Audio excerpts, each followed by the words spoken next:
네, 안녕하세요. 사주 보는 역술가 영수 강사가 되다의 작가 근혁입니다. 네, 이번 시간에는 사주를 통한 영어 코칭 사례들을 한번 쭉 나열해 보도록 하겠습니다. 그럼 3부에 이어 본격적으로 사주와 영어 공부 그 두 관계를 영어 공부를 코칭해 나가는 데 있어서 어떻게 접목을 시켜 나갔는지 얘기를 한번 해보도록 하겠습니다. 일단 육신을 분류를 할 때 큰 맥락으로 정과 편으로 나누어 볼 수 있습니다. 정은 나를 기준으로 봤을 때 음량이 다른 것.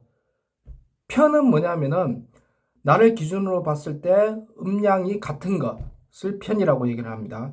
정은 올바른 정자를 써서 이것도 그냥 한자 그대로 올바르게 무엇을 한다라는 것입니다. 원리 원칙대로 무슨 일을 한다거나 체계를 세운다거나 배우고 습득하는 일, 지시 상황을 잘 이행하는 것, 이런 것을 얘기합니다. 편은 삐뚤 편자를 씁니다.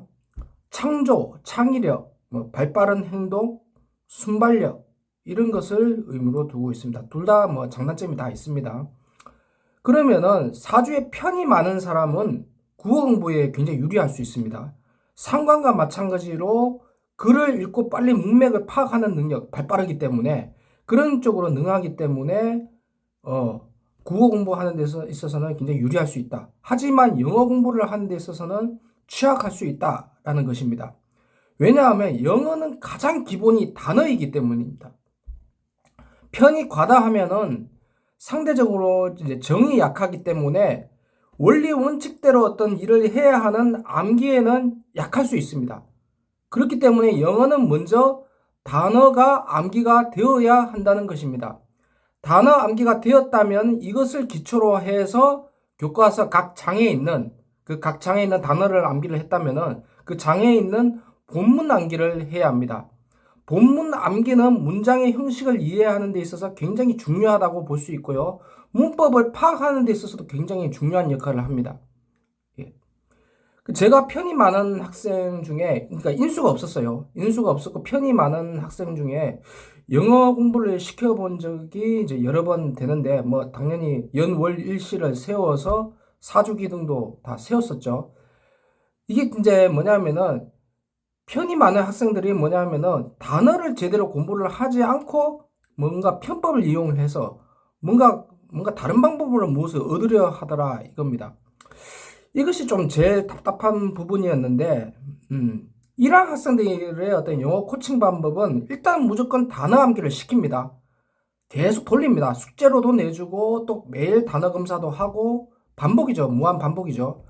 그렇게 하다 보면은 어느 정도 따라오는 학생이 있는 반면에 그렇게 하더라도 잘 따라오지 않는 학생들이 있습니다. 예. 제가 생각을 좀 여러 번 해봤는데 이런 학생들은 편이 과다했습니다. 이 편이 과다한 학생들을 어떻게 다룰 것이냐. 첫 번째로 보상에 약하다. 편이 많은 학생들은. 이것을 제가 얻었습니다.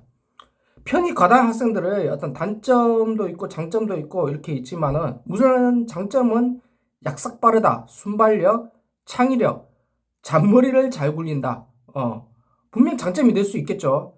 학생을 공부시키기 위해서 하루에 제가 하루가 안 되면 일주일, 아니면 한 달, 이렇게 해서 교과서 본문에 있는 단어를 제가 다 외우도록 시켰습니다. 그러니까 보상 효과를 줘야 되기 때문에 다 외우면은 치킨이나 피자 한 판을 쏘겠다라고 제가 조건을 걸었습니다.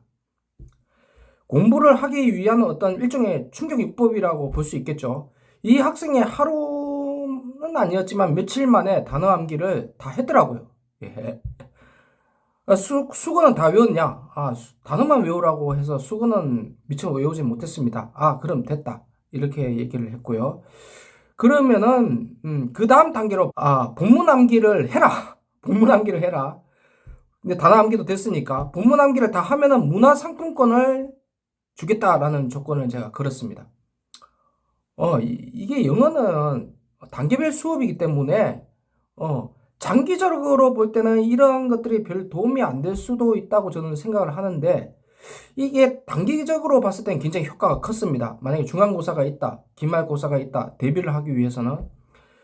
그것도 또 다른 쪽으로 또 해석을 해보면은, 나도 마음 먹고 한이 되네. 학생 입장으로 봤을 때. 이런 어떤 자신감, 학생이 뭐 나중에 과외나 어떤 학원 수강을 그만둔다 하더라도 동기부여적인 면에 있어서는 확실히 효과가 있다라고 볼 수 있습니다.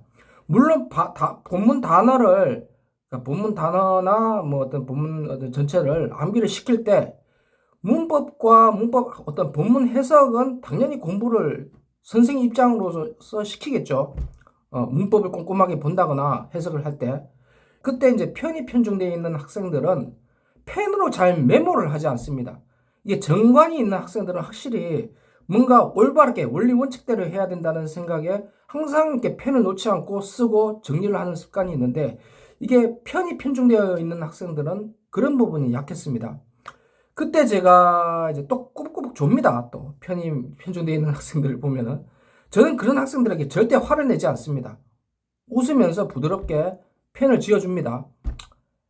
가끔 상담도 해줍니다. 뭐 어려운 게 있는지 없는지. 거기서 하나 규율을 만듭니다. 열심히 적고 메모하면은 한 10분에서 15분 정도 일찍 맞춰주겠다. 그럼 번쩍 눈이 뜨입니다, 학생들이. 예. 그러면서 공부만 하기보다는 중간중간에 이제 선생은 너무 공부만 딱딱 하기보다는 어떤 학생의 관심사를 좀 들어주고 또 공유해주고 그러면서 짬짬이 또 그런 얘기를 들어주면서 공부를 해 나갔습니다. 결과적으로 제가 과외를 했던 학생인데 하위권이었습니다. 20점대. 예, 완전 하위권이죠. 그래도 한 기말고사 때는 한 60점대로 올랐던 적이 있었습니다. 예, 그때를 떠올리면서 이게 확실히 동기 유발이 중요하더라라는 것을 느끼게 되었습니다.